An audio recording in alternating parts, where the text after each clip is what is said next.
জামাত ইসলামকে নিয়ে বেশি বাড়াবাড়ি করা এবং এদের সাথে বেশি ঘষাঘষি করা।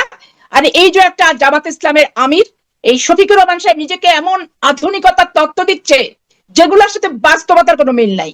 জামাত ইসলামের একটা ধর্ম ব্যবসায়ী। আমার আজকের অতিথি জামাত ইসলামের আমির ডাক্তার শফিকুর রহমান এবং যুক্ত আছেন বিএনপির সাবেক সংসদ সদস্য সৈয়দা আসিফা আশরাফি পাপিয়া। স্বাগত জানাচ্ছি আপনাদের দুজনকেই আইবিটিভির নিয়মিত আয়োজন রাজনীতির এপিঠ ওপিঠে। ধন্যবাদ আপনাকে এবং আপনার শ্রোতা দর্শক মন্ডলীকেও ধন্যবাদ। আপনার কাছ থেকে শুরু করতে চাই, অনেক প্রশ্ন, যতটা সম্ভব উত্তর নেবার চেষ্টা করব। খালেদা জিয়া যখন বিদেশে যাচ্ছেন, লন্ডনে যাচ্ছেন, তখন জামাতের আমিরের সাথে প্রধান উপদেষ্টার বৈঠক চলছে বা বৈঠক হচ্ছে। এই ক্ষেত্রে আমি একটা কথা বলি, এই সরকারের সবচেয়ে অসহনীয় এবং অসহ্য বিষয় হচ্ছে এই জামাত ইসলামকে নিয়ে বেশি বাড়াবাড়ি করা এবং এদের সাথে বেশি ঘষাঘষি করা।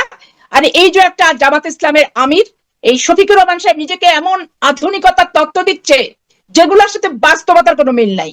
জামাত ইসলামের একটা ধর্ম ব্যবসায়ী, ধর্মকে পুঁজি করে সাধারণ মানুষকে ধোঁকা দিয়ে এবং তাদের দাঁড়িপাল্লায় ভোট দিলে জান্নাতুল ফেরদৌস বরাদ্দ দেওয়া হবে, এই সমস্ত মিথ্যাচার করে তারা বিভিন্ন জায়গায় মহিলাদেরকে পাঠায় এবং নিজেরা যে এই সমস্ত প্রচার প্রচারণা চালিয়ে ধর্মভীরু মানুষকে বিভ্রান্ত করে রাজনৈতিক ফায়দা হাসিলের অপচেষ্টাকারী এই জামাত ইসলামকে ঠিক তেমনি ভাবে আমি অপছন্দ করি।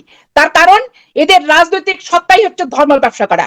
আর এই সরকারের সবচেয়ে জঘন্য লাগে যে একে নিয়ে এত বেশি বাড়াবাড়ি করে, এত বেশি ট্রাস্ট করে, এত বেশি আস্থাশীল হওয়ার চেষ্টা করে যে মানুষের চোখে কিন্তু এই সরকার ধরা পড়ে যাচ্ছে। কারণ বাংলাদেশের মানুষ মুক্তিকামী মানুষ, বাংলাদেশের মানুষ স্বাধীন চেতা মানুষ, বাংলাদেশের মানুষ মুক্তিযুদ্ধের চেতনায় বিশ্বাসী মানুষ।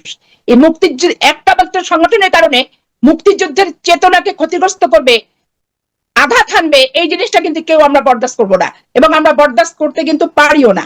আজকে দেখেন যে সংস্থাপন এবং শিক্ষা মন্ত্রণালয় পুরো জামাত ইসলামের সমর্থিত ছদ্মবেশী শিবিরের কর্মীরা যারা ঢাকা বিশ্ববিদ্যালয় বিভিন্ন বিশ্ববিদ্যালয়ে পড়তো তাদেরকে প্রত্যেকটা জেলায় জেলায় ইভেন চাঁপাইনবাবগঞ্জের ডিসি পর্যন্ত ছদ্মবেশী শিবিরের সদস্য এবং উনি জামাত করে।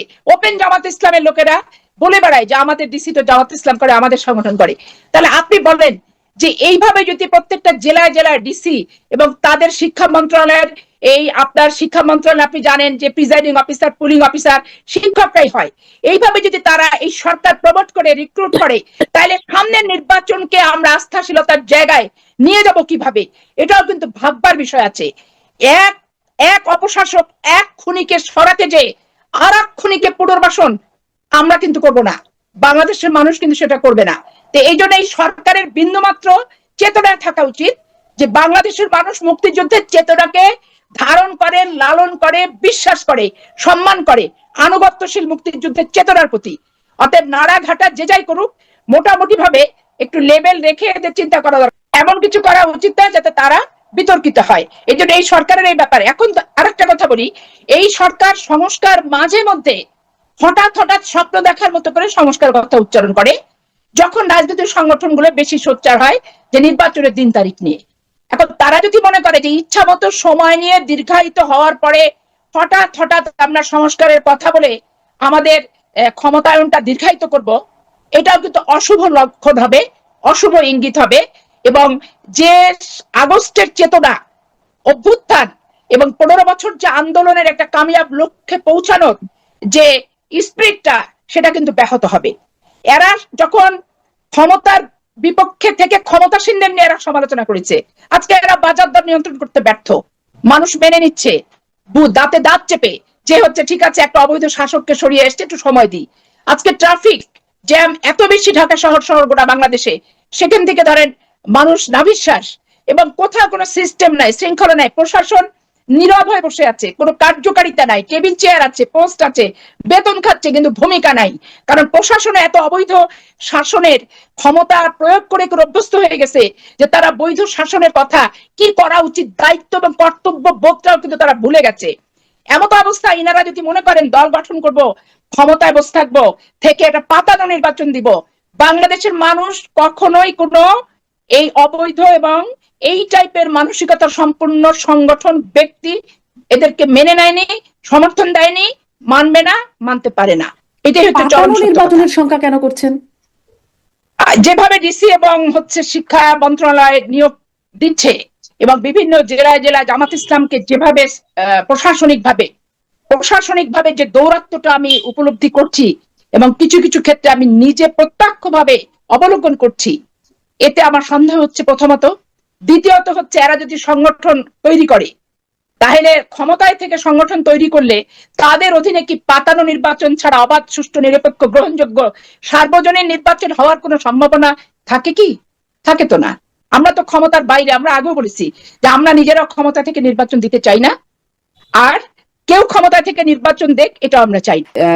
এই সরকার জামাত ইসলামীকে নিয়ে অতি বাড়াবাড়ি, মাখামাখি, ঘষাঘষি এই বিষয়গুলো যে করছে, আসিফ আসিফ পাপিয়া বলছিলেন, আপনারা এটিকে মানে ঠিক এভাবেই দেখেন কি? আসলে কি এরকম কিছু আপনাদেরও মনে হচ্ছে?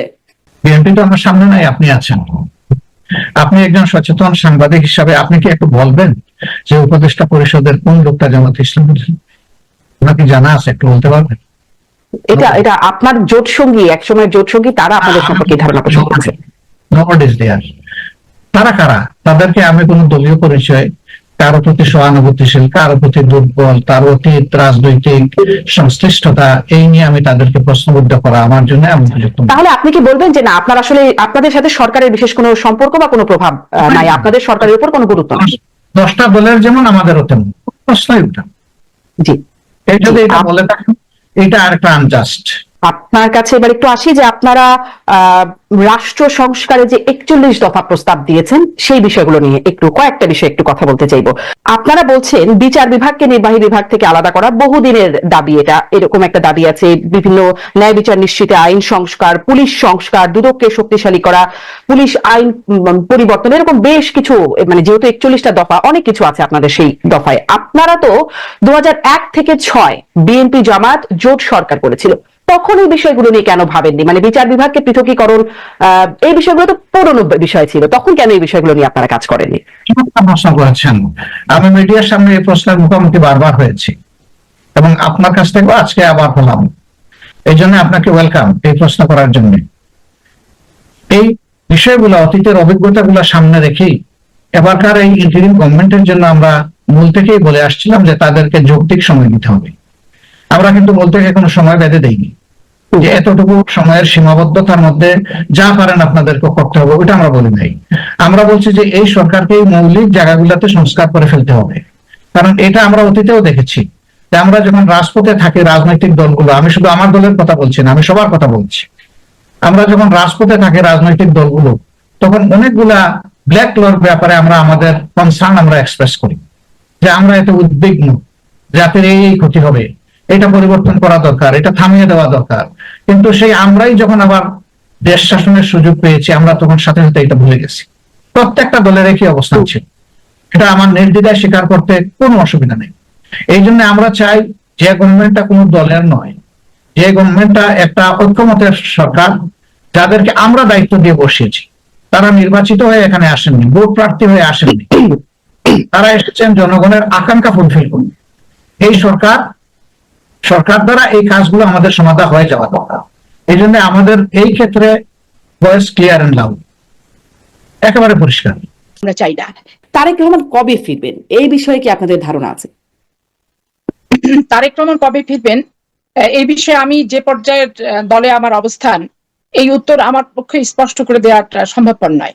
এটা স্থায়ী কমিটি যারা সদস্য আছেন, মহাসচিব আছেন, নেতৃত্বস্থানীয় ব্যক্তি আছেন, যাদের সাথে সার্বক্ষণিক বাংলাদেশের রাজনীতি এবং বিএনপির সংগঠন এই সমস্ত নিয়ে তারেক রহমানের সাথে সার্বক্ষণিক কথাবার্তা হয়, ওনারা এই উত্তরটা যথোপযুক্ত হয়ে দিতে পারবেন। যার কারণে এই উত্তর দেওয়ার ক্ষেত্রে আমি অপারগতা প্রকাশ করছি। আর দ্বিতীয়ত ব্যাপার, যে বিরাজনীতিকরণের ক্ষেত্র যদি শুরু হয়, প্রস্তুতি যদি কেউ নেয়, তো সেইটা ভাঙার জন্য আমরা সদা প্রস্তুত।